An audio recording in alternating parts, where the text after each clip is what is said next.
Bonjour à tous et bienvenue à ce nouveau numéro de Week Echo. Depuis 2018, le Bénin maintient sa place de premier producteur de coton en Afrique de l'Ouest. Ainsi, pendant les 3 dernières années consécutives, le Bénin a atteint la plus haute marche du podium de 700 000 tonnes pour la campagne cotonnière de 2019-2020. La récolte d'or blanc est passée à 728 000 tonnes en 2020-2021. Comment le Bénin est-il parvenu à réaliser une telle prouesse? Quelles seront in fine les implications économiques de cette série de performances pour l'économie nationale? Et que devons-nous faire pour maintenir le cap? Des interrogations auxquelles 2 confrères qui vont se joindre à moi sur ce plateau vont tenter d'apporter des éléments de réponse.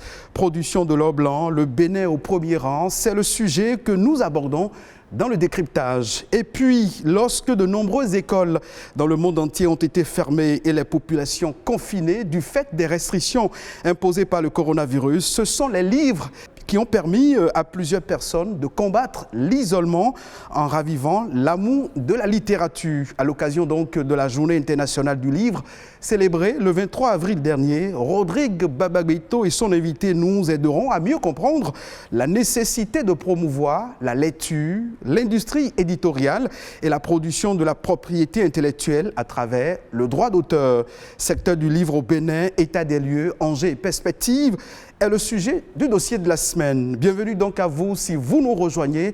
Vous êtes bel et bien sur Week Echo que nous ouvrons par le mini-journal. C'est une présentation de Nadège Omoladisani.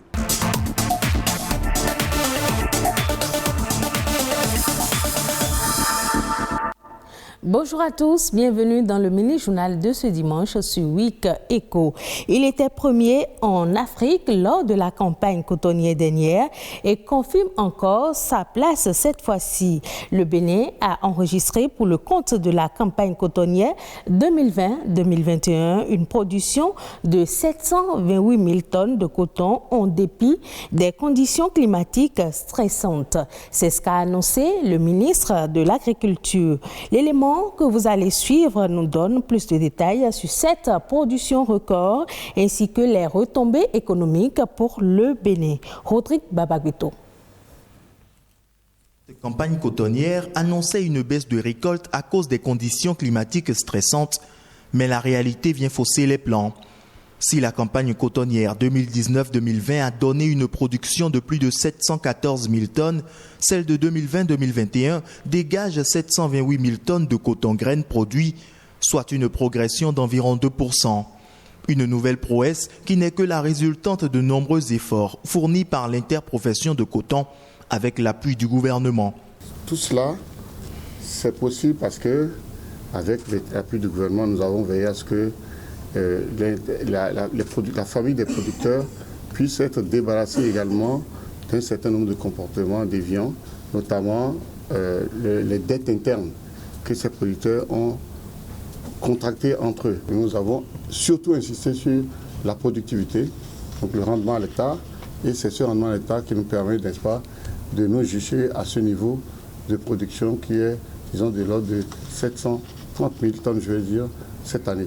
Le Bénin maintient donc sa place de leader en matière de production cotonnière sur le continent africain, une place qu'il occupe depuis 3 ans déjà. Les flux financiers engendrés par ce nouveau record ne sont pas moindres. Ils se chiffrent à plus de 179 milliards d'effets induits, un montant qui prend en compte tous les acteurs intervenant dans la chaîne. Les producteurs se retrouvent par exemple avec près de 101 milliards 600 millions de francs CFA. La douane enregistre plus de 8 milliards et les impôts plus de 14 milliards de francs CFA. Des chiffres qui, pour le ministre de l'Agriculture, ne sont qu'encourageants. Ces niveaux de recettes par divers acteurs impliqués dans la filière montrent à satiété que cette filière se porte assez bien, mais elle peut encore se porter mieux. Elle peut se porter mieux et l'association interprofessionnelle du coton y croit. Elle fait déjà des prévisions pour les campagnes à venir. Nous allons veiller à ce que la vision et la projection que nous faisons sur 2021 2024, 2025 et 2026 puisse nous permettre de délivrer 1 million de tonnes. Et ça, je pense que nous y arriverons, étant donné que les facteurs positifs favorables sont au rendez-vous. Et nous allons améliorer encore beaucoup de choses parce qu'il reste toujours à faire lorsqu'on n'a pas fini de faire. Depuis 2016, les campagnes cotonnières ne cessent de s'améliorer.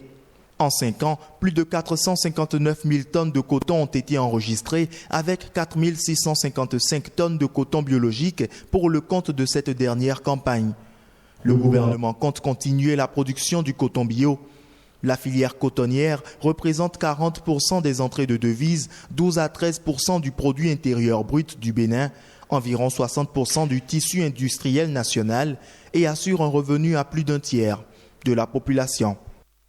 Les légumineuses sont des cultures importantes pour la planète Terre. Elles sont riches en nutriments et ont une teneur élevée en protéines. C'est une source de protéines idéale, en particulier dans les régions où la viande et les produits laitiers ne sont pas accessibles pour des raisons géographiques ou économiques. Que peut-on alors dire sur les légumineuses? Daniel Sosa pour plus de détails. Riches en nutriments, les légumineuses sont aujourd'hui des cultures essentielles pour l'humanité. Secs ou verts, elles sont des plantes dont les fruits sont contenus dans des gousses. Les légumineuses cumulent des qualités qui les rendent plus que recommandables pour les consommateurs de tous les continents. Quand des légumineuses, il faut savoir que c'est le haricot rouge, les lentilles, le pois vert, le cassoulet, le vanzon. Tout ce qui pousse dans une coque en égrène, c'est des légumineuses. Donc, les légumineuses sont adaptées à chaque individu selon leur santé. Et c'est un besoin qu'il faut dans le repas journalier, voire hebdomadaire, pour permettre à chacun de se ressourcer et de faire une bonne compensation des vitamines et minéraux. Comme la viande ou les produits laitiers, les légumineuses ont une teneur élevée en protéines et en acides aminés d'origine végétale pour l'alimentation humaine. Elles contribuent ainsi à la croissance et au développement de l'organisme humain. C'est riche en protéines végétales. Et parce que nous avons des protéines animales et des protéines végétales. Les protéines végétales, on en a besoin pour le maintien du corps. Les légumineuses contiennent naturellement de la vitamine B. La vitamine B, c'est la vitamine de la mémoire. Donc c'est pourquoi souvent les enfants, on leur conseille de faire la farine et de bouillir pour qu'ils prennent à certains âges. Et dans ces farines, vous verrez qu'il y aura le haricot rouge, le mil, le sorgho, tout cet ensemble des légumineuses avec les céréales à grains entiers se regroupent pour donner une tonicité à l'enfant, une bonne croissance. De même, celui qui est anémié, celui qui est dénutri, il doit prendre les légumineuses pour retrouver une bonne nutrition, une pleine forme. Bien qu'elles soient utiles pour l'homme, les légumineuses jouent aujourd'hui un rôle très important dans la protection de l'environnement. Les légumineuses permettent de lutter contre l'appauvrissement du sol. La culture des légumineuses nécessite moins d'eau. Les légumineuses, dans leur culture également, on utilise peu d'engrais chimiques parce que les légumineuses arrivent quand même à fixer leur propre engrais azoté. Et comme ça, elles permettent également de lutter contre les gaz à effet de serre. Beaucoup utilisent les légumineuses pour l'alternance des semences, pour l'alternance des cultures, toujours pour enrichir le sol.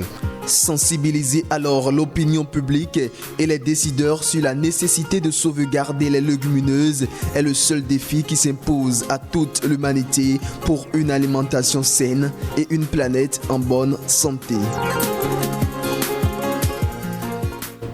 Elle constitue une entrave à la scolarisation des filles et est parfois source d'autres torts causés à celles-ci. Il s'agit des grossesses en milieu scolaire, un phénomène à la peau dure. Le reportage à suivre réalisé par Alessandra Dioton aborde la question de la prévention des grossesses en milieu scolaire.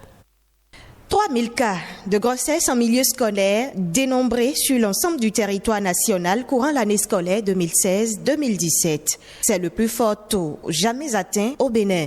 3 années scolaires sont passées. Le phénomène régresse certes, mais est toujours présent. Ici, au CEG Bégamé, à Cotonou, à peine la rentrée scolaire 2020-2021 a démarré qu'un cas est déjà signalé. C'est les parents qui viennent nous informer. Et une fille de 5e, elle passe en 5e, elle a déjà 17 ans. Donc elle est engrossée par un apprenti électricien qui a 19 ans. Et c'est toujours comme ça. Les grossesses en milieu scolaire sont la conséquence d'une forte activité sexuelle précoce, au dit du spécialiste.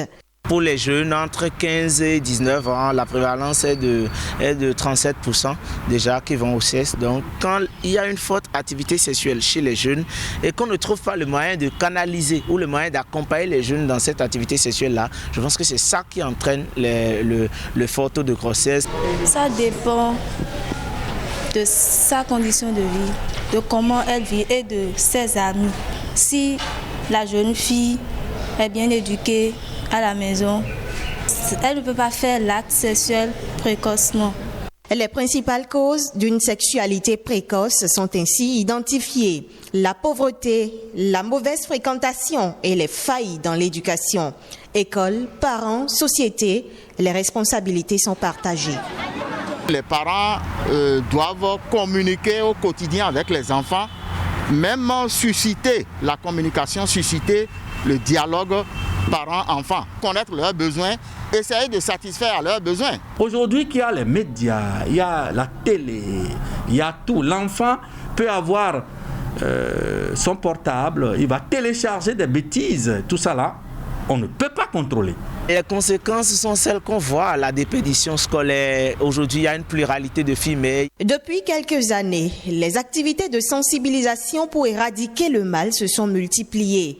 Dans les établissements, les apprenants sont conscients des enjeux. Si tu sais ce que tu veux, tu ne vas pas te créer des conséquences et aller attraper une grossesse. On ne peut pas faire des rapports sexuels sur les bombes. Et au cas où vous en faites? Il faut se protéger. Il est préférable que tout un chacun de nous soit patient, s'abstienne face à certaines choses. Ce message rejoint celui véhiculé par cet enseignant dans son rôle d'éducateur. Il n'y a pas de mauvaises filles sans mauvais garçons. Oui, je nous invite et je vous invite, vous jeunes, à vous abstenir de ces activités et de vous occuper de votre travail, car l'avenir, ça réserve beaucoup de surprises agréables pour vous. Merci. Chaque acteur conscient de son rôle, mieux, la lutte contre le phénomène des grossesses en milieu scolaire portera des fruits. Ce sera tout pour le mini-journal de ce dimanche. Ne zappez surtout pas. Wikeko se poursuit avec Patrick Adiagoudjou. Merci à vous, Nadège Omoladissoni. Wikeko se poursuit évidemment avec à présent la revue de presse économique.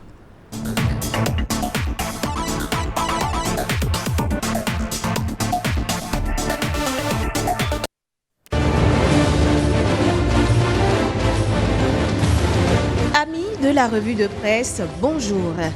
Satisfaction pour tous les acteurs de la filière coton au Bénin. Ce sentiment découle des prouesses réalisées dans le secteur. L'information est relayée par le quotidien La Nation. Le meilleur, à sa suite, publie les chiffres qui confirment la performance du secteur en 2021. La production du coton pour le compte de la campagne 2020-2021 est évaluée à 728 000 tonnes. Au total, 209 602 producteurs ont été enregistrés durant la dite campagne. La filière coton garantit un revenu aux producteurs béninois, assure à divers opérateurs économiques des recettes vitales et a un impact direct sur le niveau de vie des populations impliquées, de même que sur les indicateurs de performance de l'économie nationale. Ainsi conclut l'événement précis dans sa parution du 21 avril.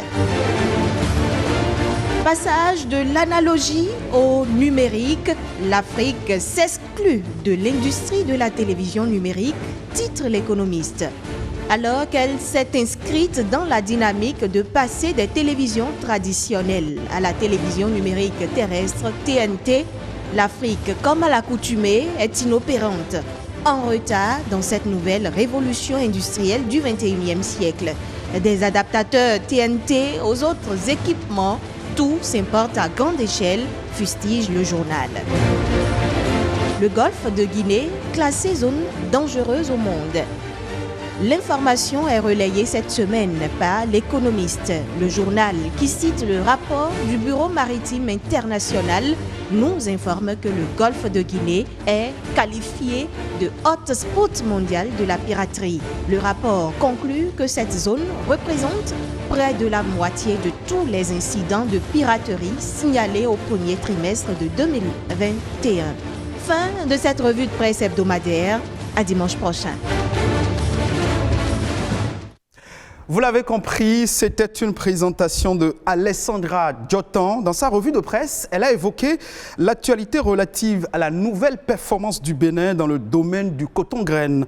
Production de l'or blanc, le Bénin au premier rang, c'est le sujet à aborder dans le décryptage.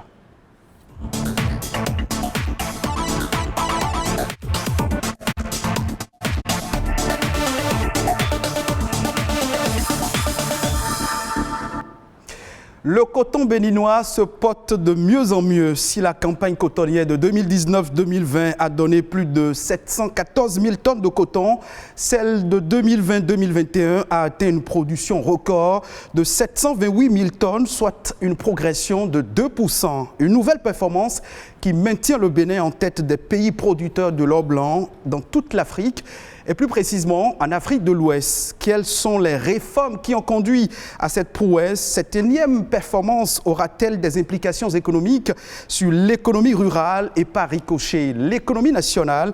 On en parle avec les confrères déjà en place sur ce plateau. Yves Patrick Loko, bonjour. Bonjour Patrick Ayabodjou. Yedafou Koutchema, bonjour. Oui, bonjour Patrick. Je rappelle que vous êtes journaliste, spécialiste des questions rurales. Oui, je suis journaliste économique, spécialiste de la ruralité, donc je suis ruraliste. Ah voilà. Nous parlons du coton, de l'or blanc. Le coton constitue le premier produit d'exportation du Bénin. Et dans le domaine de l'agriculture, la production de cet intrant agricole passe de record en record. Et le Bénin conserve sa place de premier producteur de l'or blanc depuis 3 ans. Quand on vous prend sur la question, Patrick Yedafou, quels sont les sentiments qui vous animent quand vous apprenez que le Bénin bat son propre record depuis 3 ans? D'abord, on se réjouit. On se réjouit qu'il y ait cette performance qui montre qu'il y a de vaillants travailleurs au Bénin. On sent que quelque chose se fait. Les choses sont en train de bouger. Quand on sait d'où on est parti, quand on sait que ces 10 dernières années, la courbe, elle est ascendante, on se réjouit et on est fier d'être face à des statistiques pareilles. Yedafou a dit qu'il se réjouit, on est fier de constater une telle performance depuis 2018. Patrick, Yves Loko, vous partagez le même avis? C'est un sentiment de satisfaction, de fierté qui doit animer tout Béninois, que son pays soit ainsi placé si haut devant des pays qui le talonnaient. Les pays qui le dépassaient par le passé, je pense à la Côte d'Ivoire, au Burkina Faso et au Mali, entre autres, que depuis 2018-2019, le Bénin se place en pole position et dépasse ces pays-là. On ne peut que être fier et on ne peut que souhaiter qu'au-delà du coton, que le Bénin soit premier sur d'autres plans. Sur d'autres productions. Nous produisons de l'ananas par exemple à la Daï dans une grande partie du département de l'Atlantique, que cet ananas béninois-là soit aussi placé au firmament. Donc, c'est un sentiment de fierté qui peut animer tout Béninois, que son économie prospère ainsi, parce que quand le coton prospère, quand le coton est bien cultivé en quantité, il y a des devises et ça a des retombées sur toute la population. Donc on ne peut qu'être fier de ces performances réalisées par le coton béninois. Et quand on parle de fierté, on parle de fierté de constater une telle performance. Il faut rendre hommage à quelqu'un. Selon vous, quels sont les acteurs qui sont à l'origine de cette série de performances? C'est une multitude d'acteurs qui sont à l'origine de cette performance du coton béninois.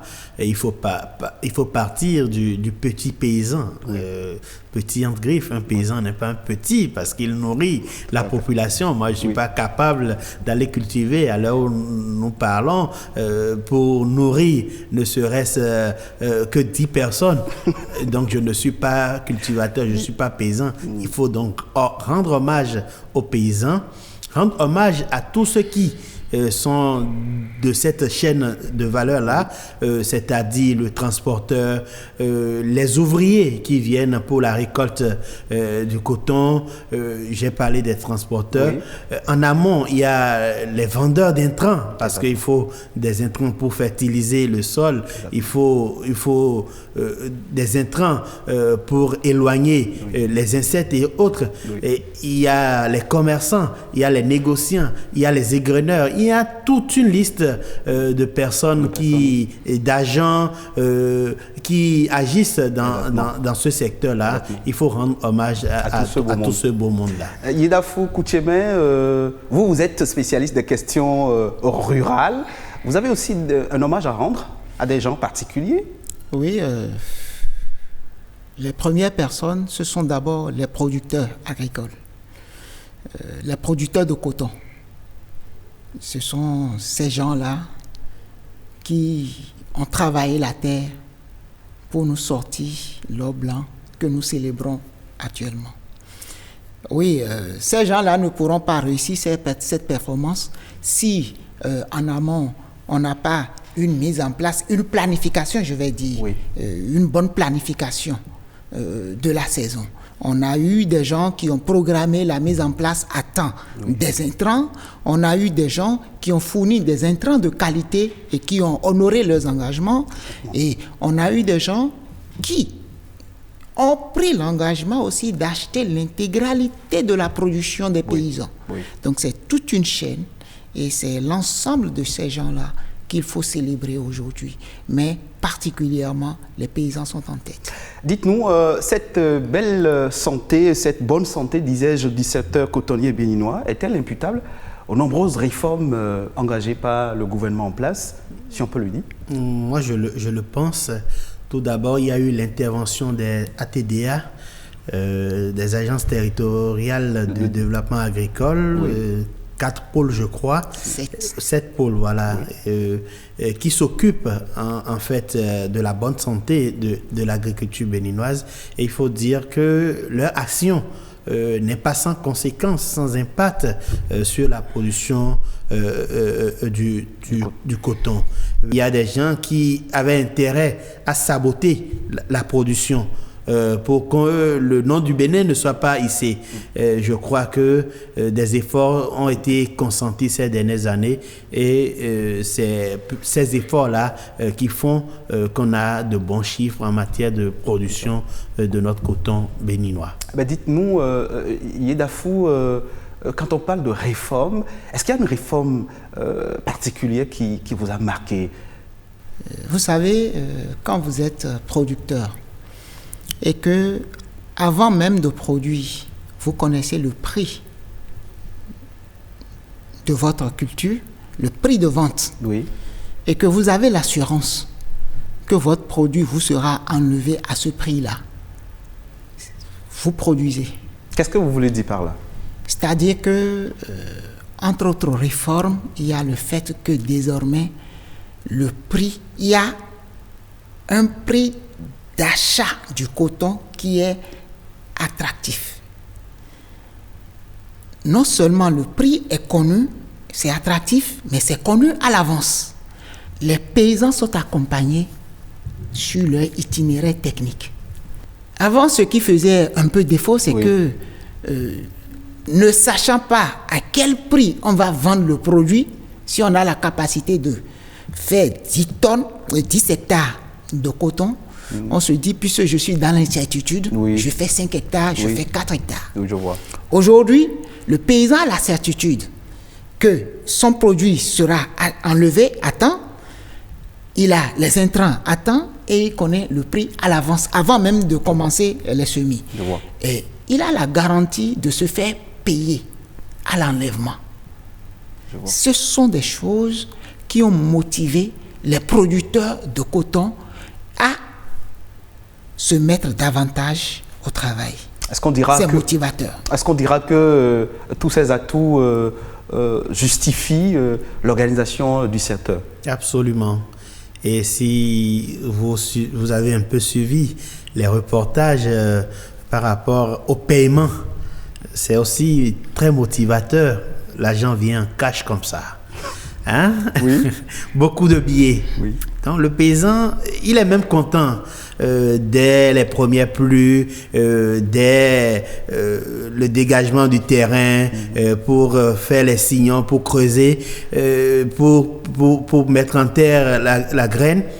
Le paysan est déjà très satisfait à l'avance parce qu'il sait que ces efforts ne seront pas en fait vains.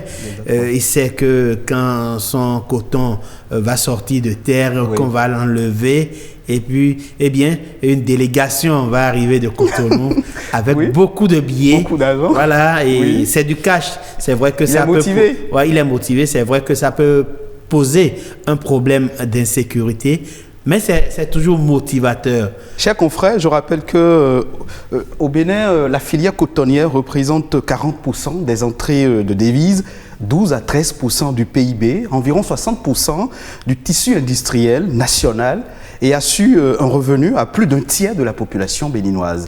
Outre ces indicateurs de performance, quelles seront selon vous les retombées de cette nouvelle performance cotonnière du Bénin sur l'économie rurale?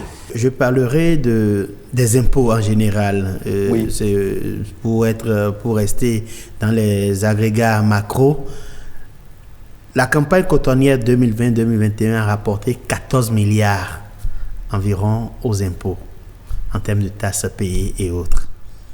Donc, et si les impôts font des recettes, c'est que jusqu'à la base, on le ressent à travers les routes, à travers les pistes, parce qu'il faut également les pistes et routes pour faire, faire sortir le coton.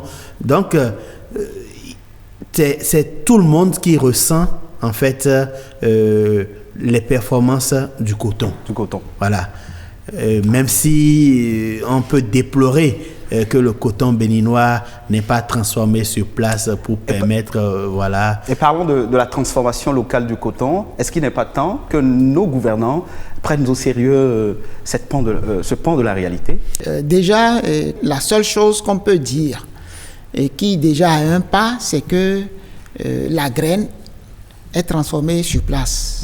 Nous avons des huiles alimentaires qui sont obtenues à partir des graines de coton. Ça se fait déjà sur place. C'est déjà quelque chose. Mais le plus important, c'est que la fibre même nous échappe. L'industrie textile. Nous n'avons pas d'industrie textile. Ce n'est pas seulement l'industrie textile. Embryonnairement. Il y en a même plus. Il ne faut plus dire que c'est embryonnaire. Coteb a fermé, Citex, Locosa a fermé. On a quoi? On transforme quoi sur place? Il y a des gens qui transforment un peu le coton bio. Qu'est-ce que selon vous les gouvernements doivent faire? Il y a quelque chose qui se fait qui est très important. C'est la disponibilité de l'énergie. Vous savez, l'État ne peut que mettre en place les conditions qui incitent l'investisseur à venir s'installer au Bénin. Mais ce qui serait encore meilleur, c'est de permettre d'avoir sur place et à bon marché la main-d'œuvre. Nous sommes en train de finir notre entretien. J'ai une dernière question à vous deux. Le ministre béninois de l'Agriculture, Gaston Dousoui, a affirmé récemment que la filière du coton peut encore mieux se porter si gouvernants, producteurs, égreneurs, distributeurs d'intrants travaillent encore à maintenir le cap. Chers confrères, Cette exhortation est-elle possible sans la mise en place de mesures incitatives? En tout cas, c'est une profession de foi du ministre Gaston Dossoui et je sais qu'il croit en la chose. Je ne sais pas si vous avez remarqué ses larmes au Parlement il y a quelque temps. Donc ça veut dire que le ministre Gaston Dossoui croit au développement, aux performances du coton béninois et il faut qu'il soit accompagné. Il faut que tous les acteurs de la chaîne s'investissent vraiment pour que le coton béninois maintienne sa position sur l'échiquier africain et international. Yedafou, un dernier mot. Le ministre est un exploitant agricole. Il n'est pas comme les autres ministres. Il a une ferme, du moins s'il a des fermes, et il va sur ses fermes, il travaille. Il sait de quoi il parle. Et je crois que ce qu'il dit en filigrane, c'est qu'on a suffisamment emblavé d'espace. Et il faut se concentrer maintenant sur le rendement. Aujourd'hui, nous sommes à environ 1 tonne à l'hectare. Si la recherche peut aider à passer à 2 tonnes à l'hectare, vous allez constater que le boom sera encore meilleur. Merci à vous, chers confrères, Yves-Patrick Lecault, Yedafou Koutcheme. Merci pour ces analyses, pour votre contribution à ce sujet très pertinent, production de l'or blanc, avec ces performances que notre pays engrange depuis 3 ans. Merci d'être passé sur notre plateau. Portez-vous bien et à très bientôt. Merci beaucoup. On installe à présent le plateau dossier de la semaine.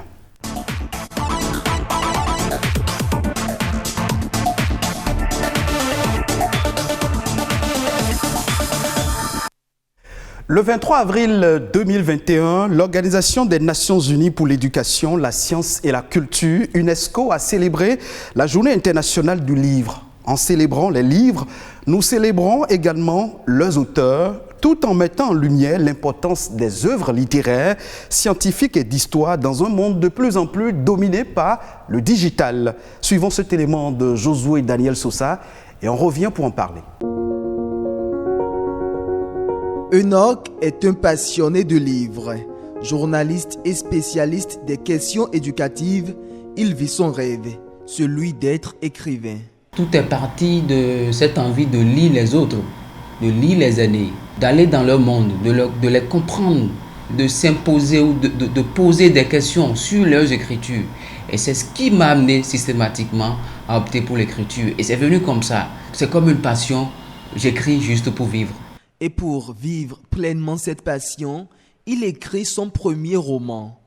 L'objectif visé ici est de promouvoir la lecture qui est très primordiale pour la culture intellectuelle de l'homme. Les livres servent à penser les mots M-A-U-X par les mots M-O-T. Donc aujourd'hui, qu'on le veuille ou pas, les livres permettent à l'auteur de tutoyer son lecteur ou sa lectrice, de l'amener à aller dans le contrée ou les contrées des autres, de l'amener à voyager. Tout livre est très important pour l'homme. Mais aujourd'hui, fort est de constater que la production du livre est confrontée à bien de difficultés au Bénin, malgré les efforts fournis chaque jour par les écrivains. Nous avons de plus en plus de créations de qualité, surtout au niveau des jeunes écrivains. Mais il faut reconnaître qu'il y a un faible développement de l'industrie du livre. Nous avons peu de maisons d'édition, il manque de bibliothèques, il faut le reconnaître, il manque sérieusement de librairies dans notre pays. Mais tout ceci, il faut dire que c'est quand même un peu justifié par le faible taux de consommation de livres. Par ailleurs, les droits des écrivains sont de plus en plus bafoués. Leurs œuvres sont piratées et reproduites par des individus sans scrupules. Des actes qui sont pourtant répréhensibles au Bénin. Il s'agit de ce qu'on appelle un délit. Le délit de contrefaçon d'œuvres de l'esprit. Alors, ces gens doivent savoir qu'ils s'exposent à des peines d'emprisonnement qui peuvent aller de 2 mois ou 3 mois à 2 ans d'emprisonnement. Et des amendes également qui peuvent venir s'ajouter, pouvant aller jusqu'à 10 millions de francs CFA. Mais l'auteur victime peut demander également des dommages-intérêts en réparation du préjudice qu'il a subi. Il revient alors à l'éditeur de protéger les œuvres littéraires des écrivains aujourd'hui et aux parents d'inculquer le goût de la lecture à leur progéniture. L'auteur n'a vraiment pas d'âme nécessaire pour protéger son livre. Il ne reste qu'à l'éditeur de trouver des moyens de codification avec les QR, les codes barres et autres. Je voudrais que les parents apprennent la lecture à leurs enfants. C'est important. Ça sauve l'âme. Ça sauve toute la vie de notre humain. Et donc c'est comme ça qu'ils peuvent aussi contribuer à l'émergence de la chaîne du livre et encourager la promotion des œuvres livresses et des auteurs. Accroître l'accès aux livres pour toutes les classes sociales et tous les groupes d'âge grâce à l'utilisation des technologies modernes. C'est le défi qui s'impose aujourd'hui à tous pour une meilleure promotion du livre dans la société. Et voilà, véritable vecteur du savoir. Le livre permet de rapprocher les peuples autour d'un héritage universel, tout en préservant et valorisant leur culture, leur identité et leur langue. Sans auteur, pas de livre. Depuis l'avènement du numérique, les droits d'auteur ont connu des heures difficiles avec le libre téléchargement sans contrepartie d'œuvres soumises aux droits d'auteur. Comment se porte le livre béninois ? Quelles sont les difficultés qui empêchent les écrivains à profiter de leurs droits d'auteur? Le dossier de la semaine de ce jour s'intéresse à ces différentes interrogations et pour en parler, nous recevons Happy Goudou. Il est gestionnaire de patrimoine. Bonjour Happy. Bonjour cher ami. Et face à vous, Rodrigue Babagueto. C'est à lui de conduire cet entretien. Bonjour Rodrigue. On conduira l'entretien ensemble. Patrick, bonjour. Mesdames, messieurs, ravi de vous retrouver pour ce nouveau numéro de Week-Echo. Patrick, vous avez su bien planter le décor. Et bien, sans transition, Happy Goudou, vous êtes gestionnaire de patrimoine culturel. Le livre, son importance est certifiée aussi bien pour l'homme que pour la culture. N'est-ce pas?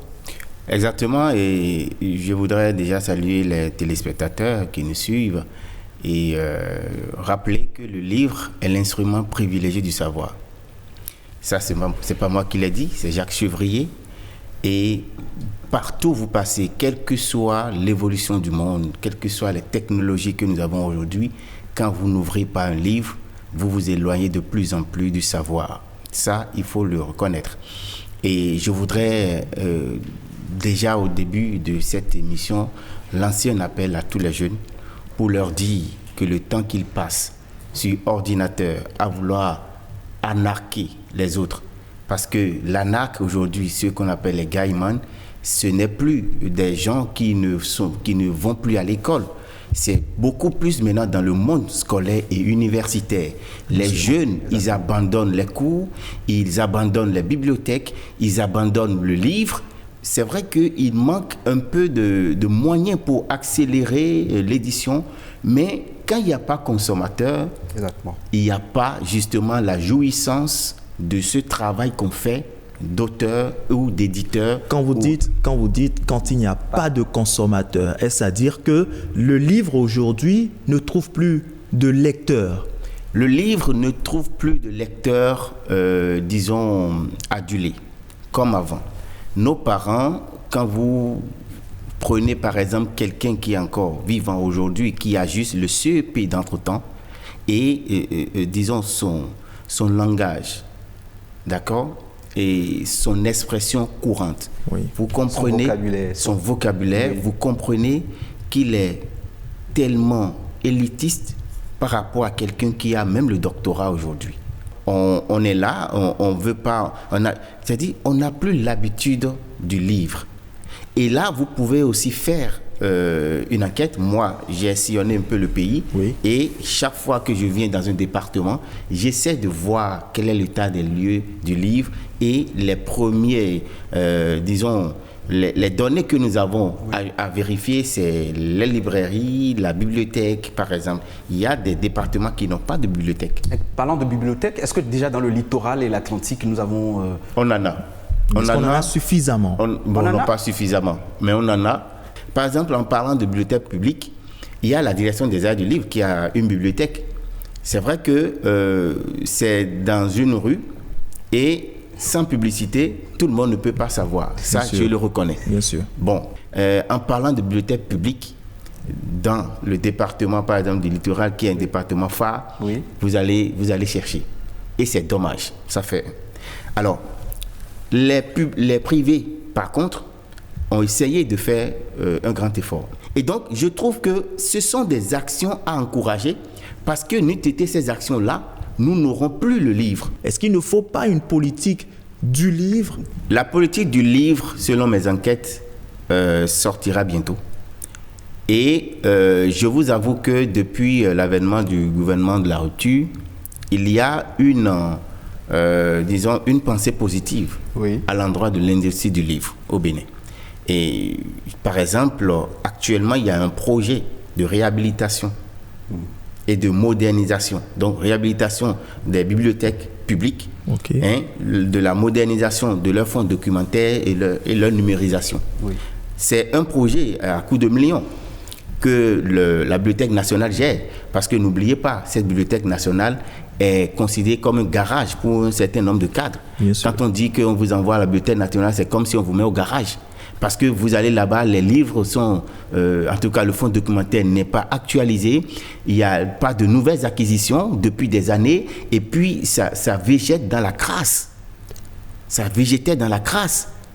Pas parce que, et certainement, il n'y a pas les moyens, mais parce qu'on n'y attire pas plus d'attention aux livres. Ça, je l'ai reconnu. Mais depuis l'avènement du gouvernement de son excellent Patrice Talon, il y a une attention particulière portée aux livres, et d'où ce projet, par exemple, de réhabilitation et de modernisation des bibliothèques et la numérisation du fonds documentaire. Ça n'existait pas depuis l'avènement donc de la Bibliothèque nationale. Ça fait un.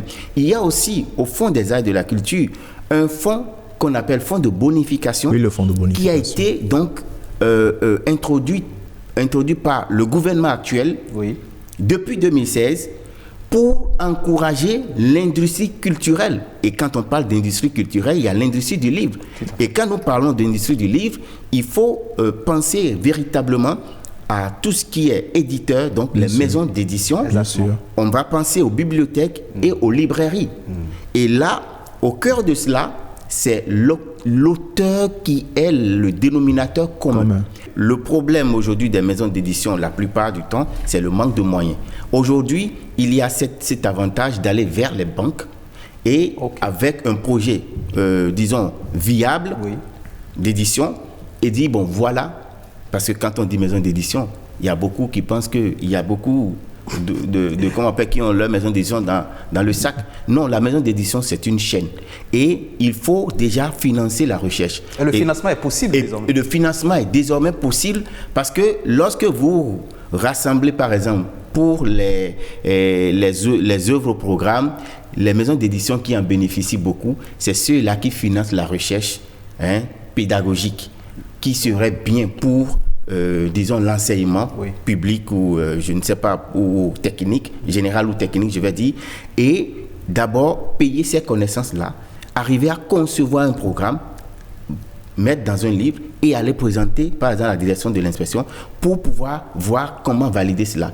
L'État donne cet avantage pour ceux-là qui ont des difficultés à aller vers une édition véritable. Et le fonds de bonification, il suffit d'aller vers une banque. Lorsque vous allez vers la banque, vous mettez votre projet qui est bancable et quand la banque accepte, les intérêts, c'est l'État qui paye. Ça, par exemple, ça vient et c'est sous le président Talon que c'est arrivé. Beaucoup ont mal compris cela. Au départ, on dit « Ah non, on ne peut pas passer de l'argent pour pouvoir faire de la culture, ça ne peut pas marcher, etc. » Mais ce sont les industries culturelles qui peuvent réellement bénéficier de cela. Il ne faut pas confondre les Alors, vous citez beaucoup de choses, beaucoup d'actions qui ont été menées justement par le gouvernement dans le sens de la promotion ou de l'amélioration de l'industrie du livre. En 2019 était prévu un projet, celui de la lecture publique. Qu'en est-il ? Écoutez, moi je ne suis pas du ministère de la Culture, je suis un consultant, donc faisant mes enquêtes et voilà, je maîtrise un peu le fonctionnement et je voudrais dire qu'en réalité il y a effectivement des projets. Par exemple, l'organisation du Salon du Livre, le Grand Prix littéraire du président de la République, ce sont des projets phares de diffusion que le gouvernement met en place à travers le ministère en charge de la culture pour pouvoir valoriser toute la filière du livre, par exemple. Alors, mais il faut toujours dire que c'est une question de moyens. Nous avons toujours vécu donc les grands prix littéraires. On aurait souhaité que cela soit un peu plus, visible, avec beaucoup de moyens. Mais pour l'instant, l'État essaie de faire en fonction des moyens prévus au plan de travail annuel de la direction des arts et du livre du ministère en charge de la culture. Très bien. Alors venons-en à présent aux droits d'auteur. Oui. On l'a suivi dans l'élément témoin qui est passé tout à l'heure.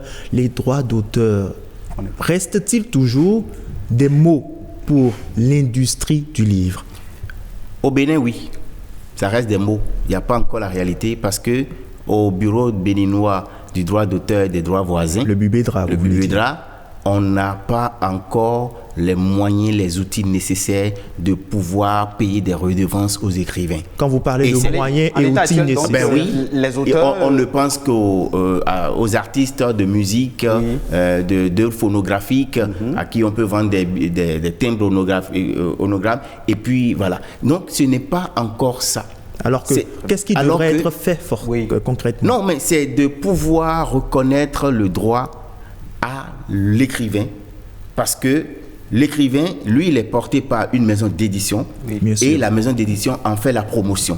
Et donc, lorsque la part arrive, il y a la clé de répartition qui revient à chacun et l'écrivain doit pouvoir vivre de son art. Et aujourd'hui au Bénin, ce n'est pas encore la réalité. Et donc, je pense que en suivant la modernisation de la gestion du droit d'auteur au Bénin, je pense que certainement le gouvernement en arrivera là où nous allons déjà, c'est vrai, il y a la déclaration, disons, voilà, je suis auteur d'un tel ouvrage, bon voilà, je peux aller enregistrer ça à la Bibliothèque nationale, prendre un code, etc. Bon, ça, mais en Europe, par exemple, l'écrivain vit de son art.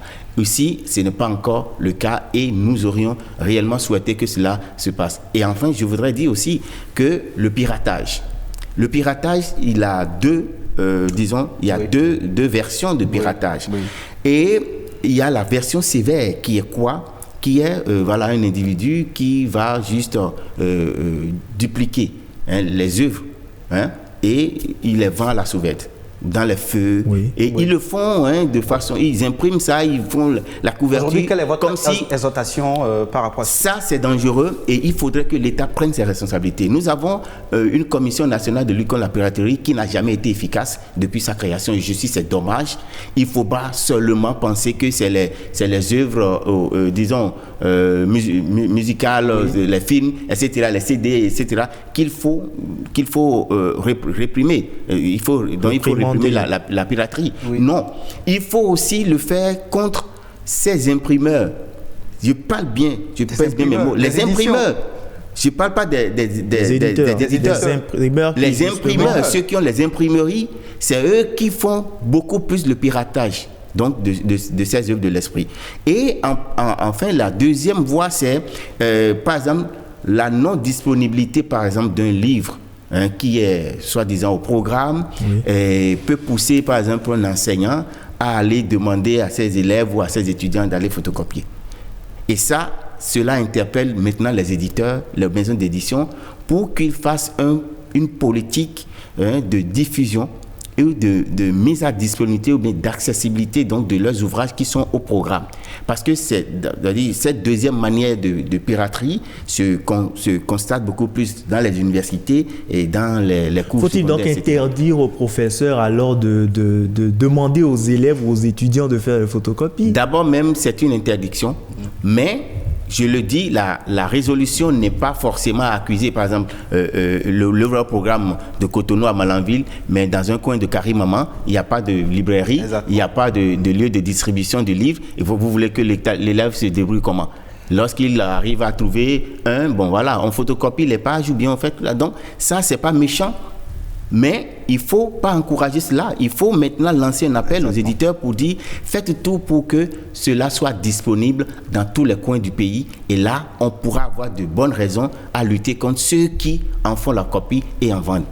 Voilà. Rafi Goudou, on vous aura compris, mais on ne saurait vous laisser quitter ce plateau sans vous demander, en tant que gestionnaire de patrimoine culturel, de nous expliquer un peu l'impact du livre, de l'industrie du livre sur l'économie d'un pays. Je dis, la première des choses, c'est déjà que quand l'État met en place le cadre, l'environnement juridique, pour essayer d'encadrer les industries culturelles et l'industrie du livre en particulier, puisque c'est de ça que nous parlons aujourd'hui, le droit d'auteur doit être réellement économiquement rentable. Donc, c'est déjà là le premier pas de l'économie. Et deuxième chose, les maisons d'édition. Vous produisez, mais il n'y a personne pour acheter. On préfère par exemple pirater, non, quand c'est comme ça, les maisons d'édition vont tomber. Et en Europe, partout, je vous apprends que l'État subventionne des maisons d'édition. Les bibliothèques surtout, où parfois on n'a rien à payer pour aller lire. Et lorsque vous allez lire, je vous avoue que l'auteur ne gagne rien quand vous allez dans une bibliothèque. Mais il fallait renouveler les acquisitions, acheter les livres et subventionner pour pouvoir permettre à l'auteur de pouvoir vivre de son art. Merci à vous, Rafi Goudou, Rodrigue Babagbeto. Et oui, Patrick Adjaboudjou, je crois qu'on est mieux éclairé à présent et il faudrait vraiment que nous, en tant que jeunes et également les enfants, les parents, tous nous puissions être d'un commun accord, agir de concert pour aller vers les livres, car comme dirait l'autre, cherchez à cacher un secret à l'Africain, mettez-le dans un livre. Merci à vous, Rodrigue Babagbeto, pour cet entretien. Je rappelle que c'est sur votre conclusion que se referme cette émission Week Echo. Merci de retrouver cette édition sur le site de l'ORTB, www.ortb.bj, et à dimanche prochain.